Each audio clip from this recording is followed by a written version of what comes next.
BD news অ্যালার্টের আরও একটি সংবাদ সংযোগে আপনাদেরকে স্বাগত। সর্বশক্তি নিয়ে মাঠে নামছে আওয়ামী লীগ। সাবেক সংসদ সদস্য গোলাম মাওলানা রনি বলেছেন, জুলাই বিপ্লব ভণ্ডুল করার চক্রান্ত করে সর্বশক্তি নিয়ে মাঠে নামছে আওয়ামী লীগ।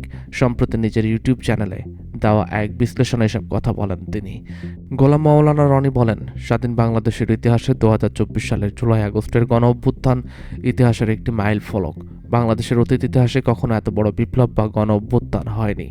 কোনো বিশেষ রাজনৈতিক দল বা গোষ্ঠীর নেতৃত্ব কিংবা কোনো পক্ষের ইন্ধন ছাড়াই মানুষ রাস্তায় নেমে এসে 24 ঘন্টার মধ্যে 15 বছরের শাসন ব্যবস্থাকে বদলে দিল। এমন ঘটনা বাংলাদেশে আগে ঘটেনি, ভারত পাকিস্তানেও ঘটেনি, এমনকি শ্রীলঙ্কার গণ অভ্যুত্থানও এইরকম ছিল না।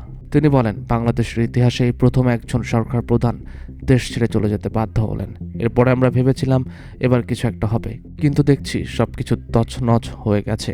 নতুন এক শ্রেণীর দুর্বৃত্ত পয়দা হয়েছে, এমন কিছু অপরাধ বেড়ে গেছে যা অপরাধগুলো আমরা আগে কল্পনাও করিনি। তিনি আরও বলেন, এর ফলে জুলাই আগস্টের পরাজিত গোষ্ঠী আওয়ামী লীগ পাল্টা আক্রমণ শুরু করেছে। 2025 সালে জানুয়ারি থেকে আওয়ামী লীগ বিভিন্ন কৌশলে ঘুরে দাঁড়িয়েছে। তারা মিছিল করছে, মিটিং করছে, নানা রকম তথ্য দিয়ে বক্তব্য দিচ্ছে। তারা আবার বাংলাদেশে আসবে বলছে। তারা বলছে তাদের বিশ্বনেত্রী শেখ হাসিনার হাতেই কেবল বাংলাদেশ নিরাপদ। সাবেক সংসদ সদস্য বলেন, তাদের যেসব নেতা 3-4 মাস লজ্জায় মুখ দেখান নাই, তারা সবাই এখন দেশের বাইরে থেকে জাতিকে বিভ্রান্ত করছেন। তারা বর্তমান সরকার, গণ অভ্যুত্থান সহ বিভিন্ন বিষয়ে মবক্রেসি তৈরি করছেন। তারা এমন সব ন্যারেটিভ প্রচার করছেন যার সামাল দেওয়ার ক্ষমতা বিএনপিরও নেই, সরকারেরও নেই।